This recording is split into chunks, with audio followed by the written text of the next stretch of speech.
So, folks, we have to talk about what's happening in the creator economy. That's right, we have to talk about the economics of being a content creator. Part of the issue, and part of the reason lately you've been hearing the Democrats talk about how we need a Joe Rogan of the left, is because, well, Democrats have done an incredibly poor job cultivating an online presence, as it were, in the creator space. Republicans, on the other hand, have massive think tanks. They have massive propaganda outlets in the form of places like PragerU and the Daily Wire. You know, you got Tuttle Twins, you got, entire homeschool agendas being thrown out there on the daily. But on the left, there's not really an equivalent infrastructure. And that has led to kind of, again, this lack of a Joe Rogan of the left. We've talked about this question before in the past. Can the left even have a Joe Rogan of the left? What does that even really mean? And the answer is, it doesn't really mean anything, because Democratic politicians don't want a Joe Rogan of the left. They don't want someone who is relatively uncontrolled, can just be fed conspiratorial garbage, and they don't want that. What they want is essentially tested marketing. That's what they want. They want whatever their, I want to say means tested, but that's not the right word. But whatever their market, research group, focus groups have determined is the safest language, the most popular language, the least frictionful messaging possible. They want a bullhorn, essentially, to amplify centrist talking points. And that has been a consistent problem. It's not just a problem right now. It has been a problem in the past. It's why, in the past, you just didn't have left-wing organizing at all, because Democrats were largely skating by on the work of union activists and organizers. And then the Republicans did their damnedest to stamp out that type of organizing. And Democrats have just coasted along ever since, getting closer and closer to being essentially Republican light. And it might shock you guys to know, but working class people who are struggling to make ends meet don't actually want Republican light. They want people who are willing to fight for not just their basic well-being, but the well-beings of their neighbors, of their, the people in their community. And that means for a lot of folks in this country that they want to see their politicians fighting for the human rights and basic human dignities of trans people, of, people of color, of everyone across the socioeconomic spectrum, when it comes to a working class neighborhood at the very least. And Republican light is almost incapable of fighting for that, This is where you get the Gavin Newsoms trying to throw people under the bus. And that's a huge problem. How does the Democratic Party and the Democratic establishment go about trying to make their messaging popular? This latest piece of reporting from Wired and Taylor Lorenz, I think, kind of shows the evolution of that idea that, hey, we've basically de facto cornered the market, and we kind of de facto decide who, what the messaging is, et cetera, et cetera. We do all that in, your television media, but what if we did it with your online media and your influencers? I mean, to me, this isn't shocking, right? Because there are a couple of different factors at play, right? And this article, I think, does a great job going through what's happening, and we'll get deeper into the substance of it in a moment. But creators on the left do not make a lot of money. Oftentimes, a lot of us are in economically precarious situations, A lot of folks just put out content and hope that people latch onto it enough to, drop subs, donos, memberships, super chats, etc. The things that provide money for us to live.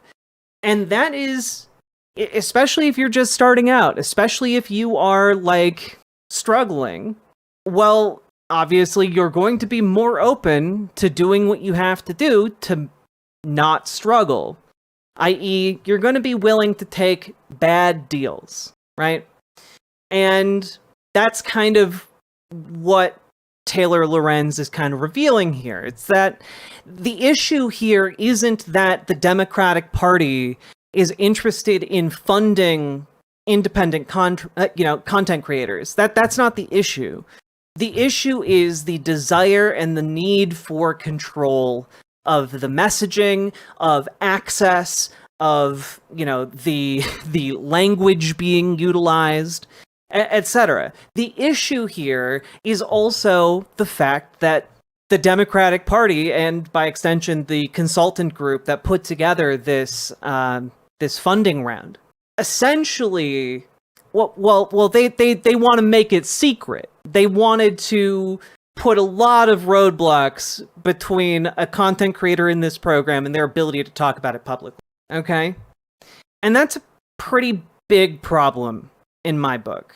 Because it's not a huge issue, I think, to disclose who's supporting your channel. I've always done it. And for the most part, you guys are the people that make this show possible. You know? Occasionally I have done consulting work to like help organize different content creators at events, but I've always been upfront about that. And what is happening in this piece of reporting by Taylor Lorenz is that over 100 online left content creators jumped at the chance to have supplemental income through this program. And in exchange, they gave up the ability to disclose that they were getting this money. They gave up the ability to have, their journalistic voice and their ability to like talk about what they want. They gave that up. And one of the things that I think a lot of people need to level with is that it is understandable why content creators do this. There is a built-in incentive in our system for content creators to do this.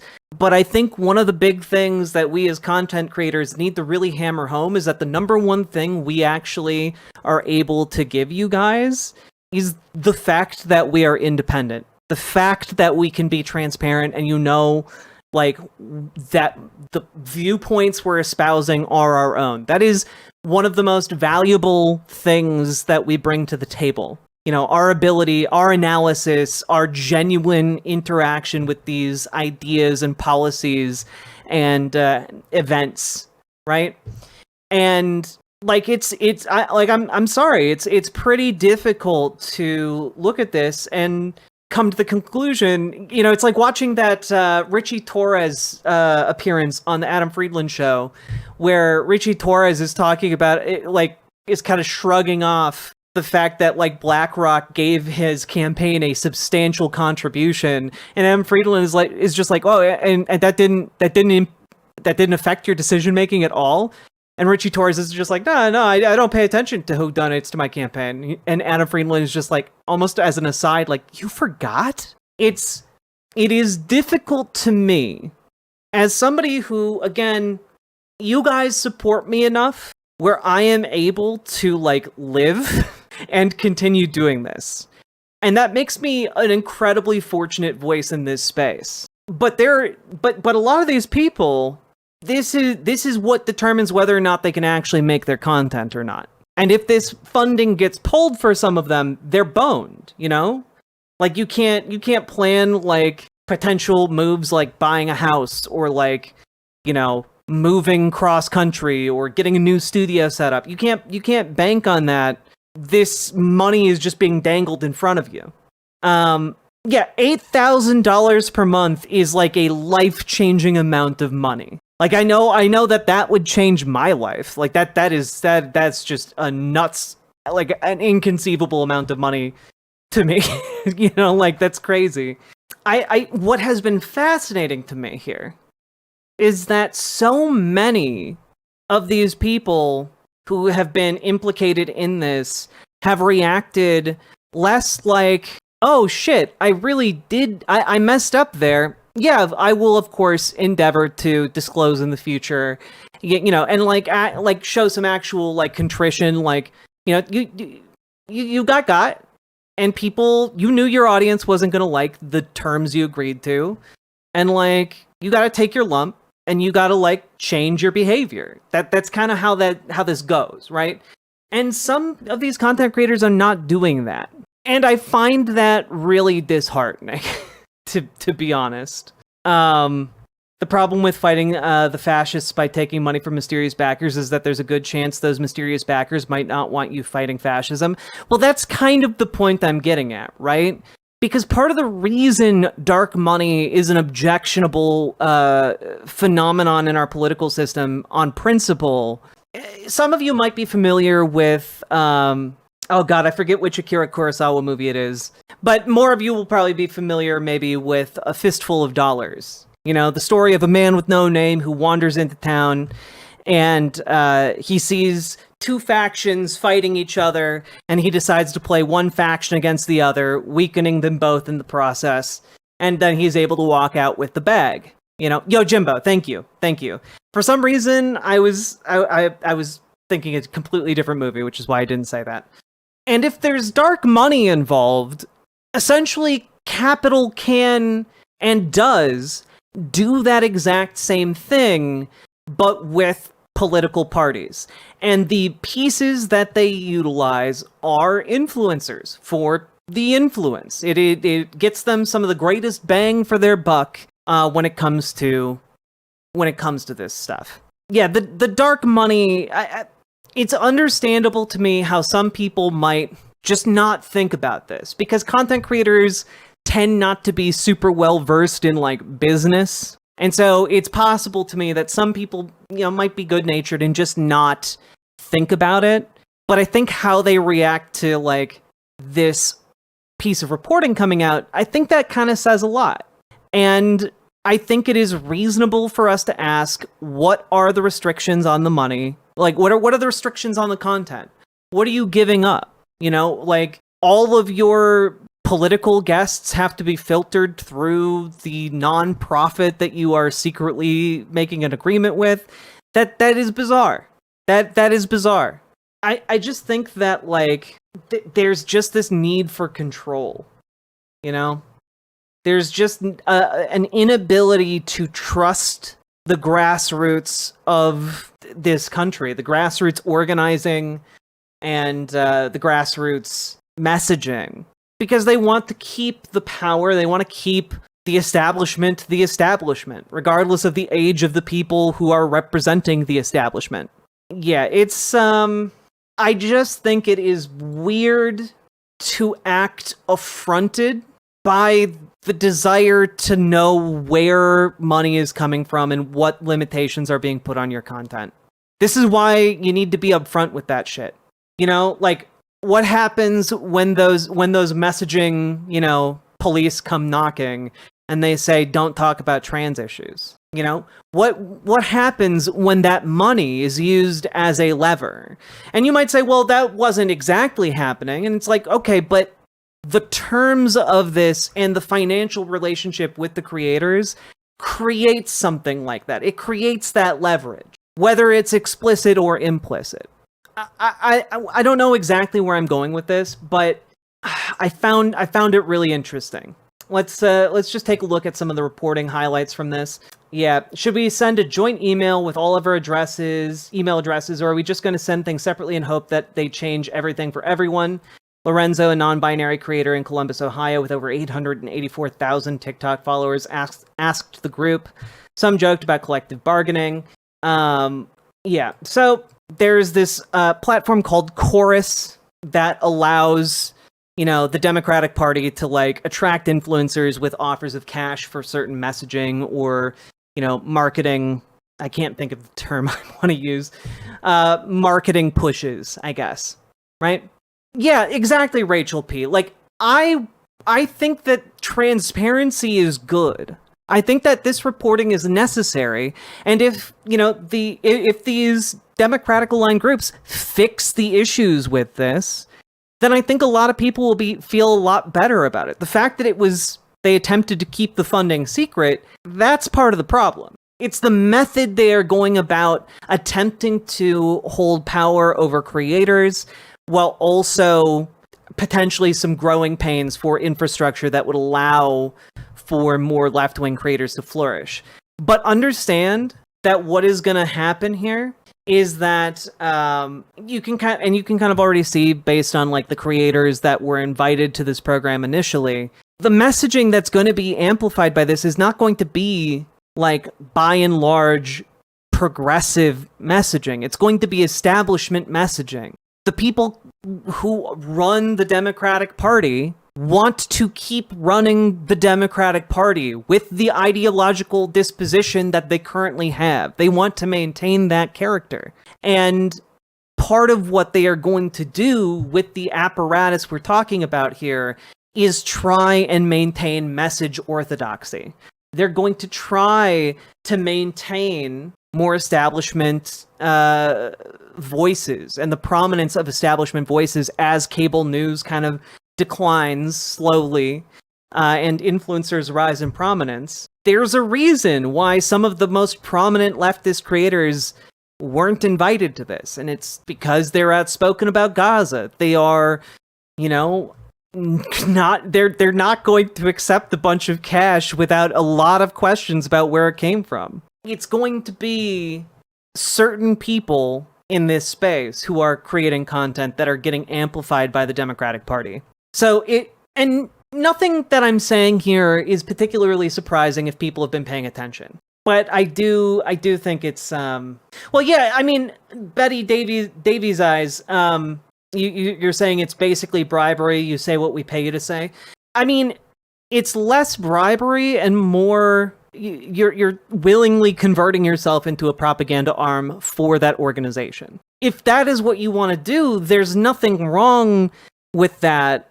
I want to say, but like, you have to let people know that that's what you're doing. The non-disclosure part is part of what people had, I think, the biggest issue with. Like, if you want to make yourself a wage slave to, one of these nonprofits, that's your prerogative, but like, be honest about it. This article has been used as an excuse for people to harass a lot of Black women creators connected to this site. Well, that sounds like a bunch of racists using it as an excuse to harass Black women. But I think that, like, the issue with non-disclosure around this is still a salient one. Obviously, condemn racism and racists in all their forms, but we need to know where the money that is funding people is coming from. What would you do if you found out that a bunch of your prominent leftist creators that you listen to and that you trust were all being funded by like Peter Thiel money, because Peter Thiel wanted to stoke like a division within like the creator space or within, the Democratic Party? Like, that's part of the issue. And this isn't like an abstract. This happens all the time. Like, this isn't secret. We see this play out in our political system directly via lobbying. To be honest, I still suspect that when I see certain contingents of leftists saying certain things that sound off or out of place in an otherwise leftist worldview, yeah. So let's just keep looking at this a little bit. The influencers in the chat collectively had at least 13 million followers across social media platforms.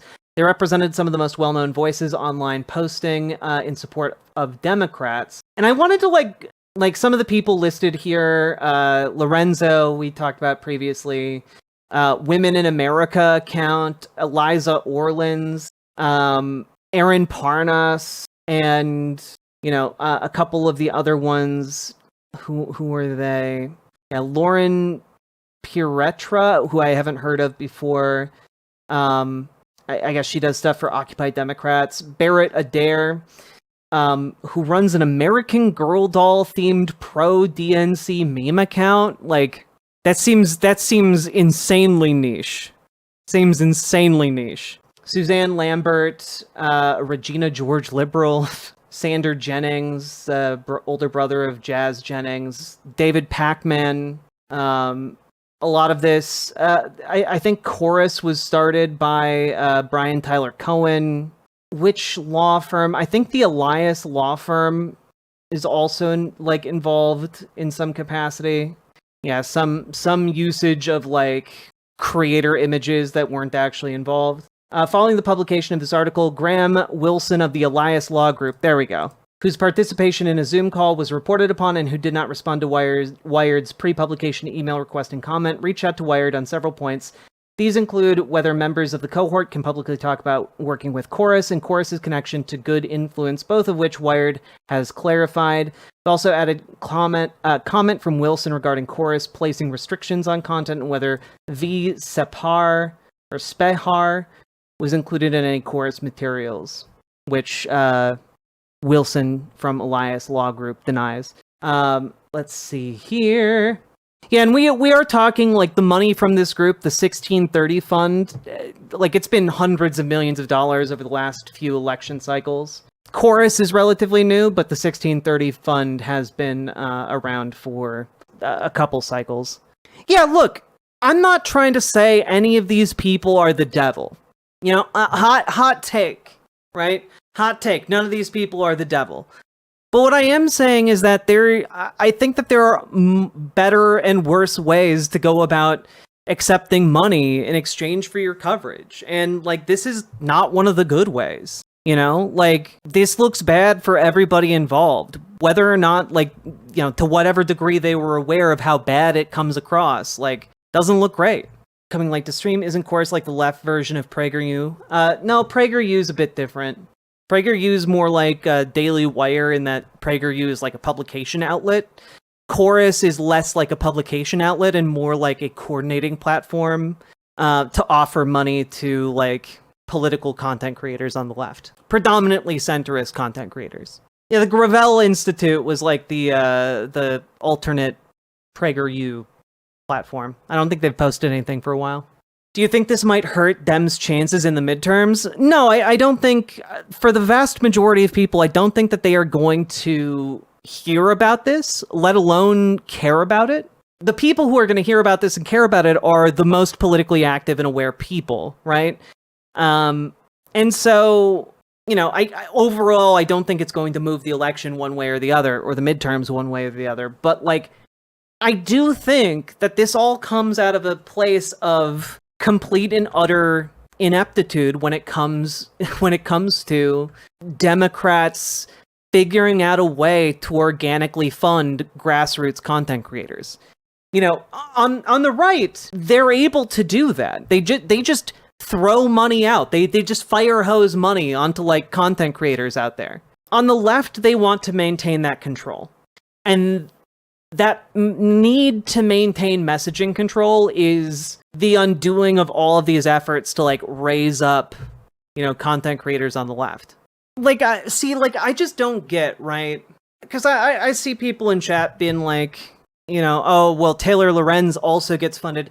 But the difference is that Taylor Lorenz talks about getting that funding. That's one of the key big differences. It's the transparency. The Omidyar Network isn't making it a secret that they work with Taylor Lorenz. They literally announced that she was one of the reporters that they're working with. It's not a secret. The problem is the secrecy. The problem is the method of going about getting money to these creators in a way that is untraceable to the people who watch them and implicitly trust them. That's the issue.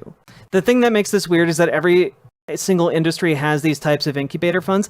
Yeah, but the issue that we're talking about here is the ability to trust that the messaging isn't being funded by billionaires that have agendas to make us fight each other. That's the issue. Is the secret part why people are calling this dark money? Yes, because we don't know where the hundreds of millions of dollars that they spend are coming from.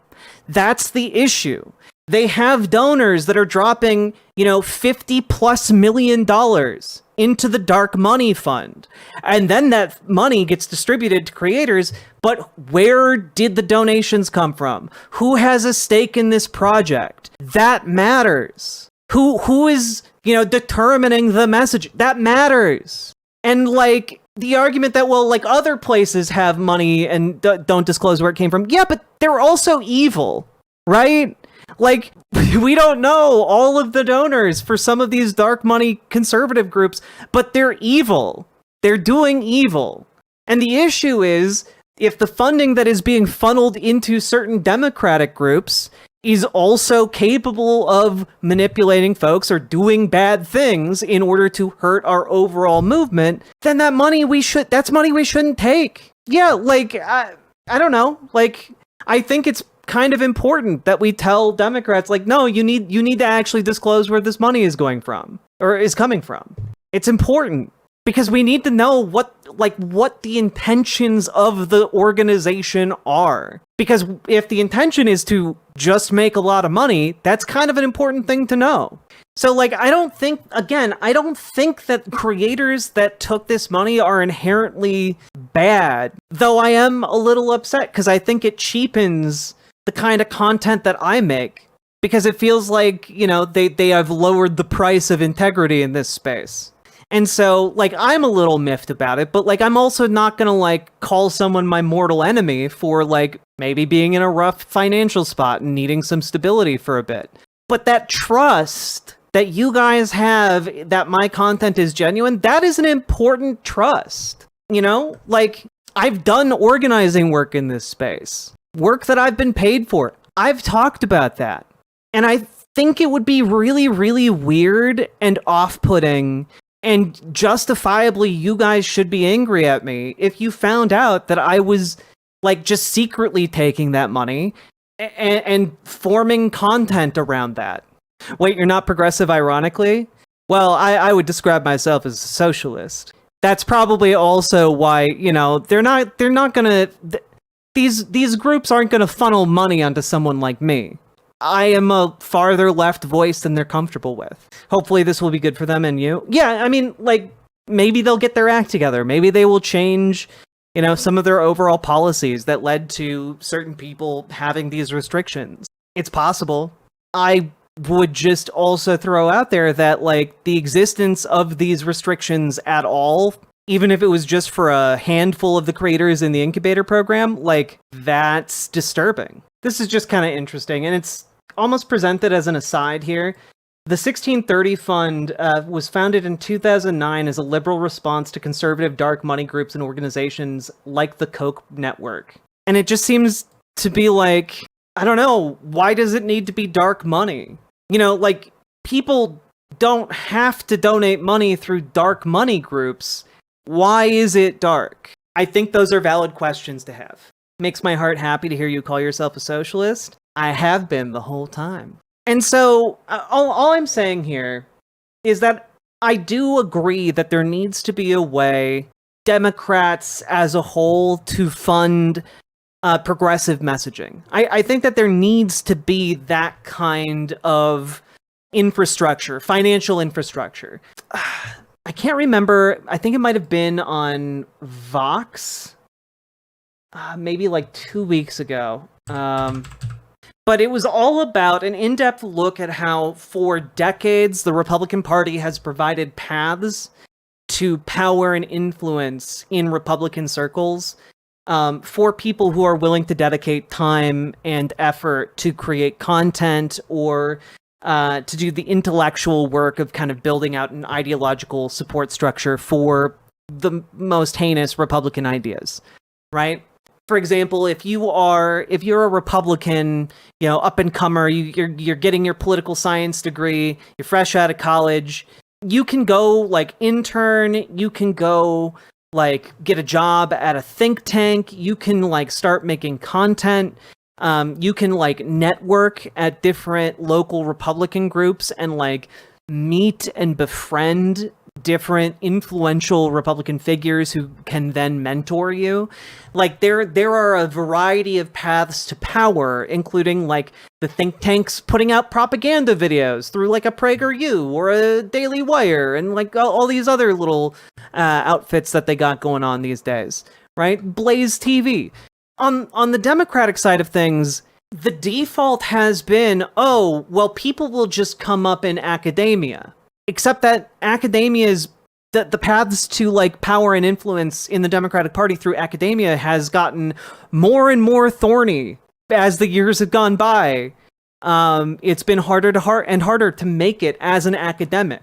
That's largely been one of the only ways to actually get that power or influence. You spend 15 years as an academic and then maybe you befriend a politician. Well, frankly, the Democratic Party, until maybe this election cycle, hasn't taken seriously the idea that influencers could play a big role in political organizing. And I know that because I've literally given a talk on online political organizing at Netroots Nation, and it's people who attended were interested in the idea, but it largely seemed to fall on deaf ears.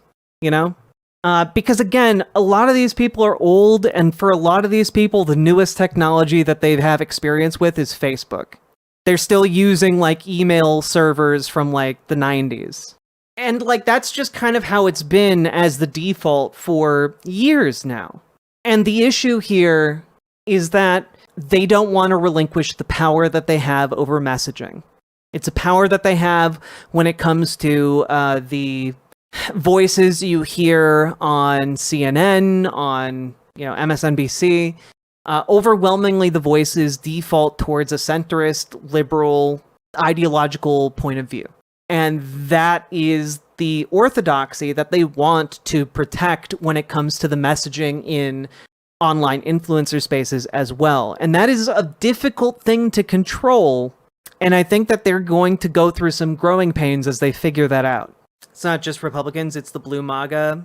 They want to maintain that ratchet effect. I mean, like, I don't particularly care for the term blue MAGA because what we're talking about, they're just liberals. They're the liberals who are only in it for the team sports. The bad part about dark money isn't the money part, it's the dark part. Yeah, exactly, depraved ambiance. All of these are fixable problems. But the issue is, we are currently in a time of a democratic civil war. There is a war going on for the soul of the Democratic Party between a progressive leftist faction and the liberal faction that has consolidated around the likes of, Chuck Schumer, Richie Torres, Hakeem Jeffries, etc.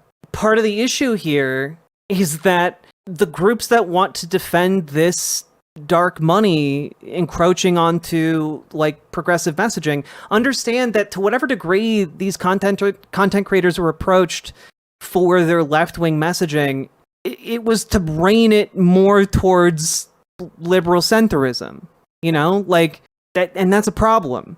Again, like, it's not difficult to imagine, like, if they can get you to shut up about, say, Palestine by dangling that money over your head, do they get you to shut up about trans people? Do they get you to shut up against about like the next group that is the scapegoat to be thrown under the bus in the name of appealing to a wider audience? I don't know. I think it's a valid question, and I think that the people who are butt mad about this reporting are kind of showing their ass right now. I think it's Hello, revealing. The darkness here, reaching out from the void to give you $5 EDs. Well, trains and bullshit. The darkness. Thank you for the $5 dono. Very much appreciated. Or they're dangling the money because they knew you were never going to talk. Well, exactly. It's that the kind of that content creator economy that I was talking about earlier. A lot of folks in this space, they crave the stability of like an $8,000 per month income. Grigor Nitrushin, I do not like these 1630 people. They are clearly running a shadowy influence campaign. Who told them they could do that? That is my job. I mean, I am legit European businessman. Well, Grigor Nitrushin, totally legit European businessman. Thank you for the $15 dono. Appreciate it. It's been a while since we've heard from you. Glad to hear you are in full health. Dark money is always going to come from evil groups, so the money is only going to go to supporting liberal voices. Yeah, I think that there is a need for a financial framework to better support up-and-coming left-leaning creators. I think there is a definite need for that, but the manner that support is structured and the manner that creators are allowed to engage with that, it matters a whole lot. So I don't, at the end of the day, think that this story is terribly complicated from my perspective. Yeah, exactly. Like the lack of disclosure, the all of that, it rubs me the wrong way quite a bit. This is a fixable problem, but if it's not fixed, and if people continue to double down defending this, I think that is going to teach you an awful lot about how these people think about politics. I don't know, this part stuck out to me, just as a last thing. Just 4 donors accounted for close to 2/3 of the fund's revenue in 2023, according to its tax filing.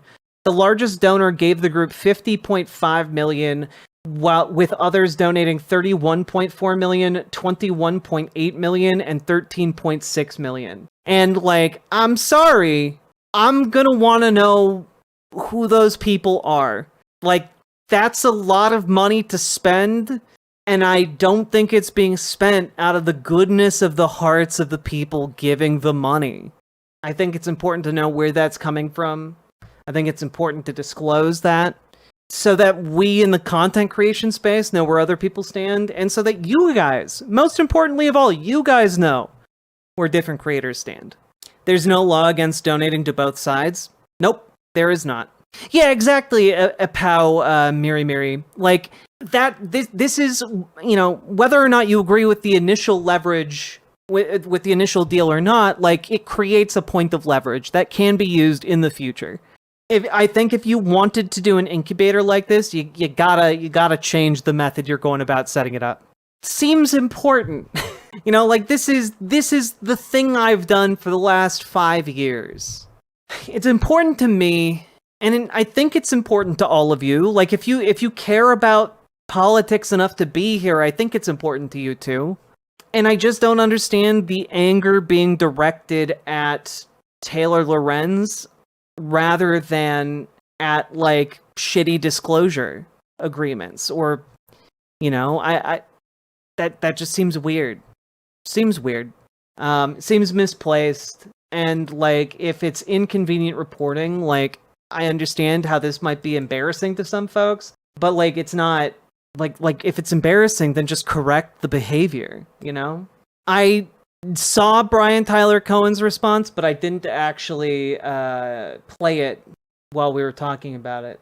Yeah, so Brian Tyler Cohen also responded to the article, and we've talked about it. Figure we should go over this as well, just in the interest of talking about it in a little bit more depth, because I have seen it, worth showing it and talking about it live. At the risk of giving an internet troll more attention, I want to address a piece that Taylor Lorenz wrote yesterday for Wired. Okay, so, like, right off the bat, you're not talking about an internet troll. You're talking about a journalist. That's a weird way to respond to someone who's a professional journalist. But okay, kind of tells you the direction this is going to go right off the bat. An initiative aimed at boosting Democrats online offers influencers up to $8,000 a month to push the party line. All they have to do is keep it secret and agree to restrictions on their content. Literally nothing in this statement is true. The article is about Chorus, which is a nonprofit that I helped found to build up a creator ecosystem, which everybody says they want, but few are doing. So here's what Chorus is. It is a scholarship program to teach creators how to grow their accounts, foster engagement, launch their own shows, and become profitable on their own. It's an incubator program to build the pro-democracy ecosystem. Influencers and creators have never been more important when it comes to how Americans... I mean, the reporting Taylor Lorenz did is about where the money for that is being pushed through Chorus came from.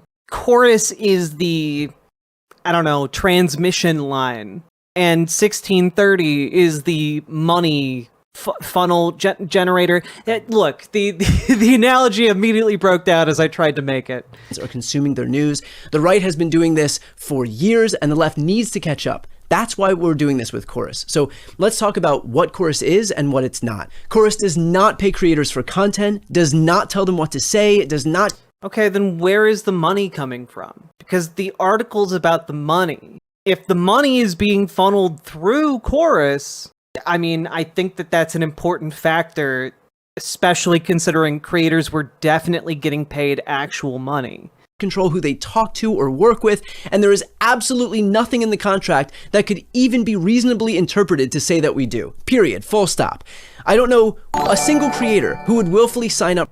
I recently read The Echo Machine and think it is a great book for mainline liberals but not for people already versed in theory. I was wondering if you read this book and have opinions about it. I have not read that book, One-Eyed Heathen. Not even familiar with it. I'll put it on my radar and check it out. For a program that would tell them what they can or can't say. That's not what this program is. We pay people to show up to workshops and technical trainings to optimize their content online. For example, we've got trainings on how to package content for YouTube, trainings on how to optimize audience retention for Instagram and TikTok, trainings on how to form an LLC. Again, there are zero restrictions on their content. And by the way, the program works. In just 2 months, our cohort has added a combined 6 million followers, that's not including me, and seen their views and engagement grow. That is the point of the program, to teach creators how to be effective with whatever messages they want to promote. And with regard to keeping it a secret, there is a standard confidentiality clause in the contract to protect the privacy of the creators. On the literal first day of the program, it was made clear to all of the creators in our kickoff session that they were absolutely free to talk about Chorus. And we immediately followed up to confirm that in writing. Yeah, so there's something very specific about his language here, because I imagine that they are free to talk about Chorus, but not the specific deal that they agreed to that is funded by 1630. If the money is coming from somewhere. My understanding is that Chorus operates as kind of like a posting board for some of these jobs for creators. Maybe I'm just incorrect on this, but to the best of my knowledge, that's what Chorus is. The incubation also puts them in contact with big money groups like 1630. I think he's very specifically talking about Chorus here for a reason. Creators have videos about Chorus. They've got donation links to Chorus in their bios. I myself have made videos that were posted all over the internet about Chorus that reached hundreds of thousands of people. It is not a secret, and it never was. There's the implication in the article that this is some arm of the DNC or the Democratic Party. We have literally nothing to do with the DNC. I spend 0 minutes of my day thinking about the DNC. The creators do not toe any party line. How could we? There isn't a party. This, very disingenuous feeling. Because, again, clearly money is changing hands on these projects. Oddly enough, the main thrust of Taylor Lorenz's reporting, 1630, isn't being mentioned at all here. Line. Creators are absolutely allowed to speak out against the Democrats, and in fact, plenty do. And frankly, Chorus creators should and do criticize Democrats when they suck. And quite often, they do suck. I've seen posts saying that this is AIPAC funded, which couldn't be further from the truth. I'd venture to guess. Well, okay, again, Chorus might not be, but when we're talking about 1630 as a dark money group, you don't know that AIPAC isn't funneling money into 1630. That most Chorus creators, myself included on both YouTube and Substack, have spoken out against the atrocities in Gaza. Lorenz says that the 1630 Fund is, quote, a powerful liberal dark money group. 1630 Fund is our fiscal sponsor. One of the largest documented donors to 1630 Fund is the same person funding Meteor's Reporters in Residence program, which Taylor Lorenz herself is a part of. And guess what her monthly stipend is? $8,000 per month. So she's... Yeah, the issue is that she's allowed to talk about the organization that's sponsoring her, but creators through Chorus who are working with 1630 weren't allowed to talk about their involvement. I feel like the language is being deliberately circumspect here, and it pisses me off. Criticizing an entity that is funded by someone that she is currently taking money from. I guess it's okay when Taylor Lorenz gets paid, but no one else. No, the issue isn't that money is changing hands. The issue is the, insane agreements around disclosure and honesty about accepting that money. The monthly stipend that we offer is so that creators can do this work full time. We've had numerous creators in the cohort quit their jobs so that they can focus on creating content full time. That is what we want. I'm really proud that we can give creators that security for as long as they're in the... Oh, so money is changing hands through Chorus? Am I on crazy pills that earlier he talked about? ...is and what it's not. Chorus does not pay creators for content, does not... So you don't pay the creators for content, but you do give them a stipend that allows them to do it full time, which sounds an awful lot like paying them to do content. You see how this sounds really disingenuous, even on the merits of just what you're saying here. This is what I mean. Like, this all, like, just be upfront about all this shit. Be upfront about it. Don't try and control the messaging. Just be upfront about it. We offer is so that creators can do this work full time. We've had numerous creators in the cohort quit their jobs so that they can focus on creating content full time. That is what we want. I'm really proud that we can give creators that security for as long as they're in the program. We want people to create pro-democracy content. Okay, but like you see, like, oh, you know, for as long as they're in the program, do they get kicked out of the program if they say the wrong thing while they're in the program? Like, if they cover something that's inconvenient or counter to the messaging you want them to have, do they get kicked out of the program that is allowing them to quit their jobs and go full time? Full time. And we want to make sure that they can afford to pay their rent and their bills while doing it. If I could have cohorts with 1,000 people in it so that everybody could be part of the program, I would.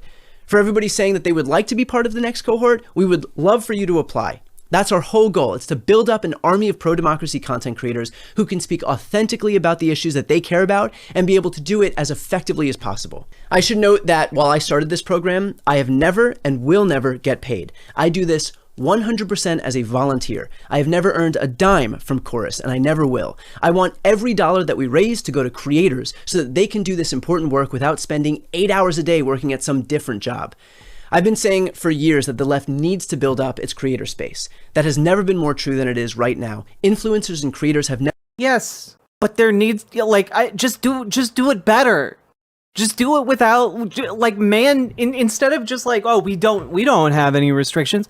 Okay, if you don't have any restrictions, then mandate disclosure from the people who are receiving money from you as a term for, like, receiving the money, ding dong. Like, there are ways to go about this that are more honest and forthright and transparent. Utilize those, because honesty and transparency should be some of those powerful weapons we have in the fight against this authoritarian moment. That's actually a key component, building communal trust. Never been more important when it comes to how Americans are consuming their news. The left is a decade behind right now. We desperately need incubators teaching and amplifying new content creators, and not just Chorus, by the way. There are other programs in this space doing the same thing. I want all of them to succeed. We need all of them to succeed. There are people like Taylor Lorenz who are desperate to tear the left apart, and in fact, it becomes clear. Like, if you know anything about Taylor Lorenz, you know that that's not at all accurate. Like, this is what I mean. Like, how can I believe anything that this man is saying when he's like, oh yeah, this journalist that reported on me just trying to tear the left apart? And it's like, Taylor Lorenz is just over there, like, reporting on, you know, long COVID, on like systemic failures, and like covering different, like, conservative creator, like, shenanigans, like libs of TikTok. Like, what are you talking about? They talk about her like she's the actual devil to, like, that is attempting to destroy the Democratic Party, and like, it's just not even close to true. Clear who her efforts help when you hear stuff like this. Genuinely, I kind of like Taylor Lorenz because I know that she actually believes what she says. Totally You get what I'm agree. saying? So yeah, I generally don't align myself with friends of Tucker Carlson and Candace Owens. Yeah, and again, I'm just gonna point at the sign. This is all very disingenuous on Brian Tyler Cohen's part, because Taylor Lorenz isn't a friend of Candace Owens or Tucker Carlson. I think that's pretty scummy. Like, I don't know. Like, it's especially slimy, given the fact that Brian Tyler Cohen knows that, like is active in this space and knows that Candace Owens is full of shit, and knows that Tucker Carlson is full of shit, and that when they say that, that's not what they are like. They don't literally mean that they actually like Taylor Lorenz. He knows that. He's a smart enough guy to know that. Hey, Ms. Genderlin. I mean, yeah, she is the devil, I guess, to Brian Tyler Cohen for pointing out something very inconvenient for him and his organization. But, like, I continue to believe that the left needs massive investments into the independent media space. I'm really proud of the program that we've built. I'm really proud that we've allowed creators to do this work full time. I'm really proud of the independence that they have to say whatever they want to say in whatever way they want to say it. I'm really proud that our creators are seeing their channels and their pages grow. My goal is to see an army emerge from the left to take on what's happening on the right. Taylor Lorenz and Republicans don't want to see it, but we do. If you also want to get in the fight... Ah, yes, Taylor Lorenz and Republicans. Very closely aligned ideologically. The fuck are you saying, man? It's embarrassing. It really is embarrassing. All right. How about this? Let's just take a look here. Because, hey, wouldn't you know it, Taylor Lorenz also put out a video on this. And we're not going to watch this entire thing. It's an hour long. It's really good. A lot of it is repackaged from the original article. I'd encourage you to reach out both. Read and watch both. Also, Taylor Lorenz's outfit is really good in this. Game gotta recognize game. Liberal dark money group is secretly funding some of the biggest Democratic influencers on the internet. And I got a hold of their contracts, payment terms, recordings of their meetings, pitch decks for the program, email and text messages between the creators discussing terms, company communication, and more. My story. Yeah, like, that's the thing. She's a journalist. She can substantiate the points that she made in her article. Story is out right now on Wired, and it's linked in the description below. But before... This whole situation feels like a mega psyop to divide and conquer the left-wing media infrastructure. Like, are these people not reporting truth? Just seems very strategically nonsensical. It's me, Bingo. Thank you for the $10 super chat. That's kind of the thing, right? Like, I view this, again, because it's a dark money endeavor. You don't know who's funding it. Might be a MAGA psyop. Who can say? But the dark money group behind this has been around 16 years? Yeah, 16 years. They are a known dark money group. Like, they've been used to launder big money donations to various messaging causes for 16 years. It just kind of seems like maybe we should be wondering who's funding this. We should treat that money with a bit more skepticism. Genuine question, as someone who's looking to get into content creation for the left, do you think I should join this to find out firsthand what's going on with them? Get some money to get going? Van Briggs, I think everyone's got to make that decision for themselves. I would encourage you that if you do join, please make sure you disclose. Message from Australian handler. Our deal is still golden, right? Oh, absolutely, Australian handler. Thank you for the $10 dono.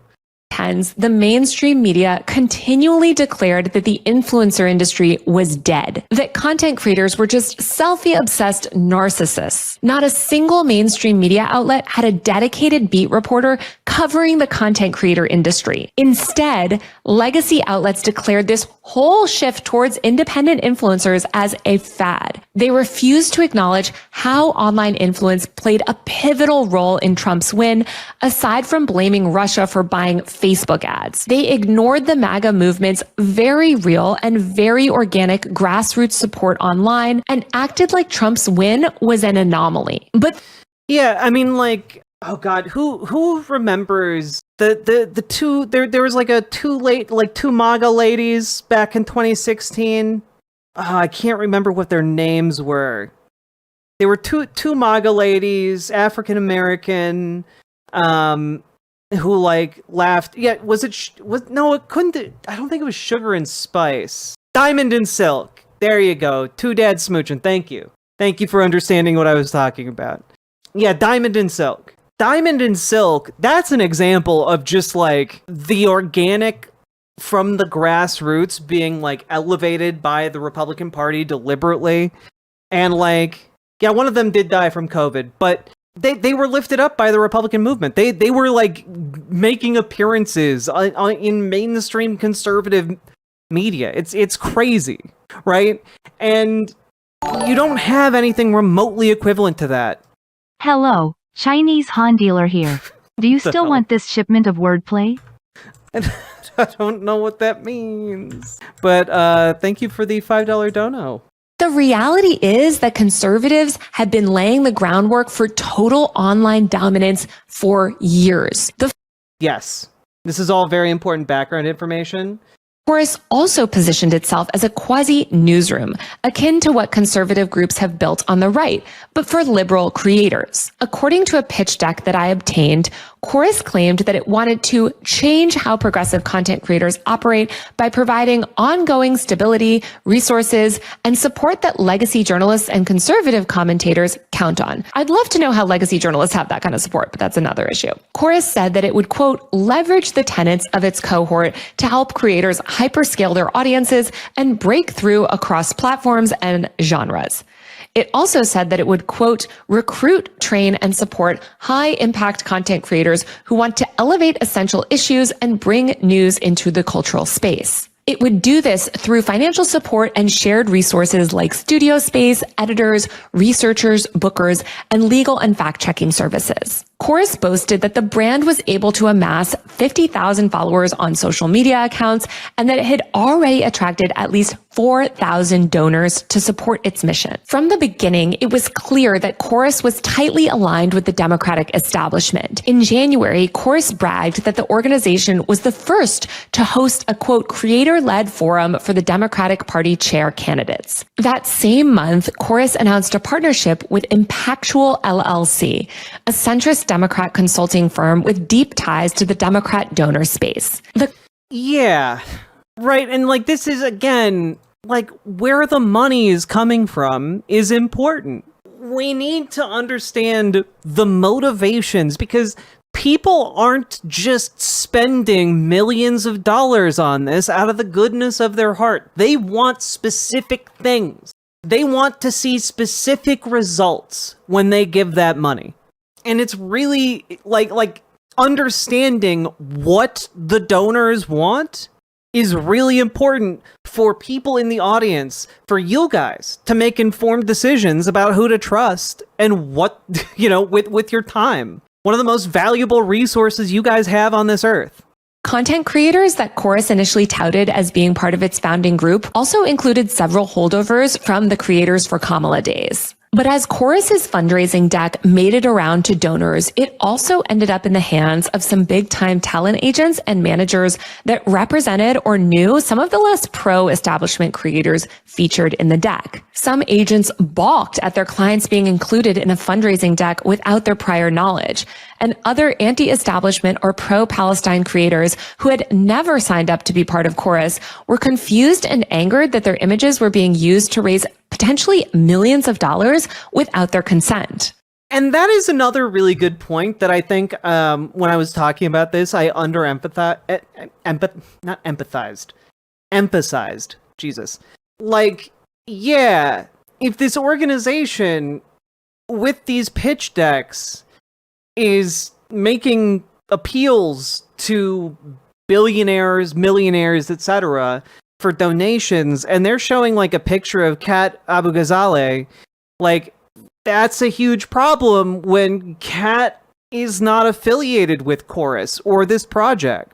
In addition to the fundraising deck, the faces of several influencers were also featured prominently on the Chorus website beneath a giant donate button. Users who clicked the donate button were taken to a fundraising page that read, quote, supporting Chorus means supporting independent online voices and building the next era for online news and conversation. But donations made via that page did not go directly towards the creators pictured. Multiple influencers featured on Chorus's website were frustrated that they were included on the page and used to solicit small dollar donations without their consent. Progressive YouTuber and former Media Matters staffer Kat Abu Ghazaleh, who's running for Congress in Illinois, was pictured on Chorus's website and included in fundraising decks without her approval. She asked, "Oh shit, like literally in the fundraising decks."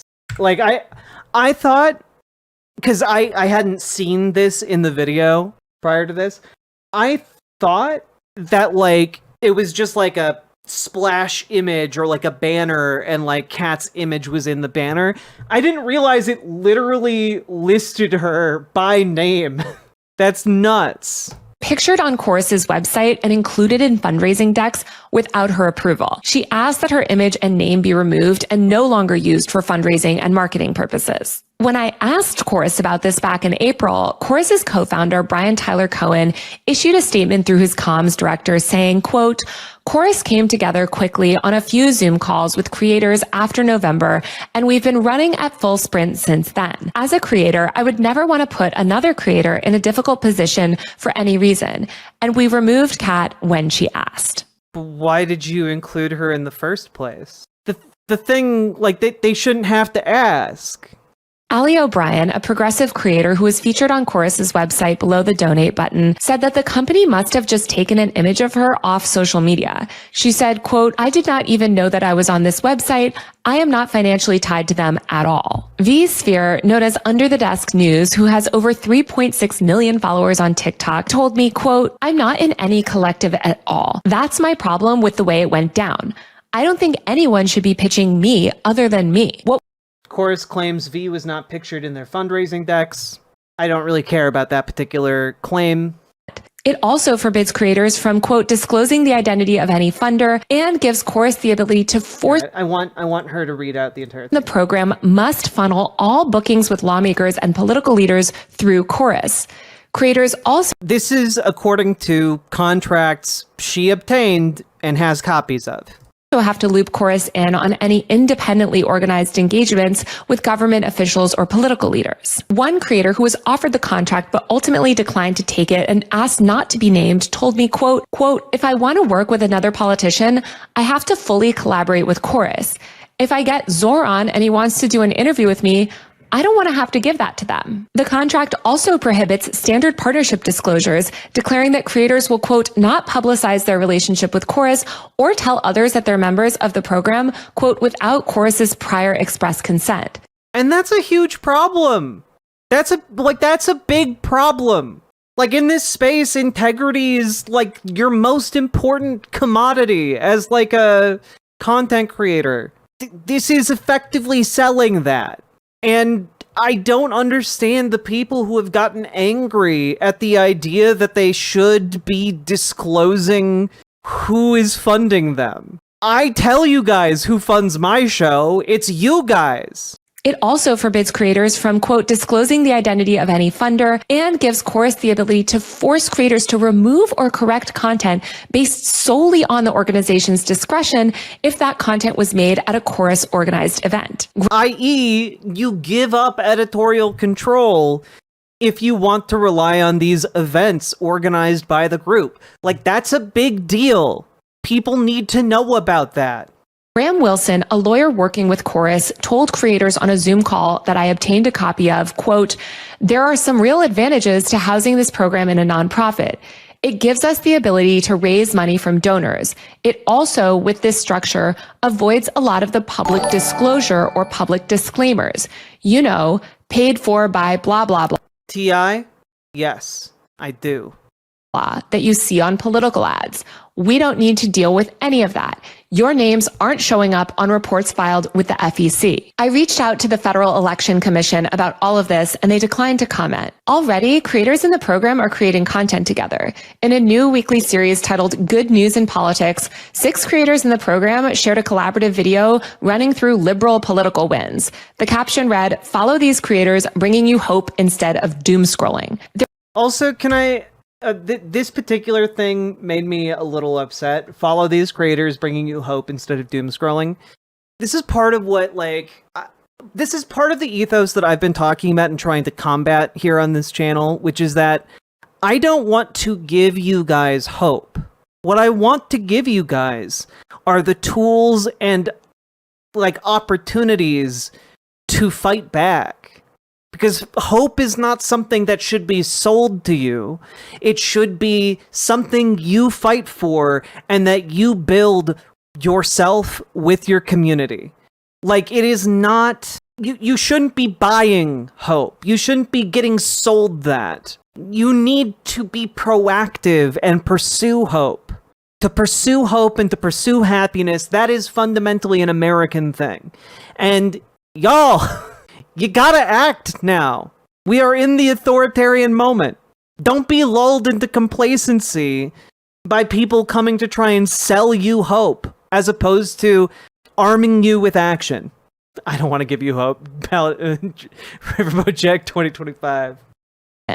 The caption read, "Follow these creators, bringing you hope instead of doom scrolling." There is zero disclosure from any of these creators on this post or others that they are part of this program or accepting money from the 1630 Fund. Elizabeth Dubois, associate professor and university. And that's important, I think. You know? Dollars want to achieve. Robert McGuire, the research director for the open government group Citizens for Responsibility and Ethics in Washington, told Politico, quote, "Altogether, this is absolutely one of the largest fundraising machines I have ever come across. I am really struggling to think of any other group, especially recently, that could rival it." And he's talking there about the 1630 group, because I need to really emphasize, over the course of like 2 or 3 years, it funneled almost $1 billion into our political like landscape. That is a colossal sum of money, and it is worth asking where it came from and what the strings attached to it might be, and to demand like transparency when it comes to people who are taking that money. I don't know how this is possibly controversial. This is not one of those situations where like, oh, well, you know, Republicans have secret, evil, dark money groups, so the only way we can defeat them is by having secret, evil, dark money groups on the left. And it's like, wait, but we don't need secret, dark money groups. Just actually give money in the light of day, in the light of truth. Why the subterfuge? And I think that question has to be at like the center of a lot of the questions around this. Like, why does this money need to be concealed? There needs to be an intellectual curiosity around it. Because again, I think that part of what leads to, you know, team sports politics, part of what leads to the thought termination inherent to fascism is the death of curiosity. You need to ask why this money is happening. These are the secret donors that lost the election. They should not be allowed to continue participating anonymously in politics. Yeah, I mean, it's undeniable that they had a huge influence in the last election. You don't spend that much amount of that amount of money and you don't have influence in politics. The 1630 Fund is powerful, and it's extremely intertwined with mainstream Democratic establishment politics. Chorus is described in contracts that I obtained as a project of the 1630 Fund. Dr. Stephen Buckley, a digital media sociologist, spoke to me for Wired. He told me that the type of program the 1630 Fund and Chorus are seeking to run has, quote, been happening in the right wing for ages. But Hyder said that the structure of the 1630 Fund and Chorus program raises the question, quote, is it ethical to match the tactics of your opponents? And the answer is sometimes yes. But I think in this case, no. You know? Like, this is not one of those times where we need to allow evil groups to secretly donate money. Like, no, you don't need to do that, actually. You don't need to tolerate that on our side of the political spectrum. The same way on our side of the political spectrum, we shouldn't be tolerating bigotry towards, you know, marginalized peoples. You know, like, there are some things we shouldn't adopt the tactics of the right on, like human rights or civil rights. And similarly, like, we shouldn't adopt, like, opaque financial information or disclosure agreements on the left. That just seems patently obvious to me. And that's why I didn't talk about this story in more depth earlier, because I thought this was just a very blatantly obvious conclusion to come to. Like, when I first saw this story begin to take shape and I wasn't paying close attention to it, I was just like, oh yeah, okay, so this story's coming out, they're going to correct the behavior, and like, we're all going to be copacetic. And that has not been the reaction to this reporting. And I find that really interesting and disappointing at the same time. This sort of secret funding has been happening on the right for a while. Also, someone tried to tell me that, like, Taylor Lorenz doesn't talk about like, oh, the funding on the conservative side of things, but like she does so many points in this video. She also does it in the article. Like, I feel like some of the people who are getting real big butt mad about this haven't even bothered to read the actual reporting at all, or like look into this and like watch her video to get like this take on it. Like, it's just, they haven't bothered.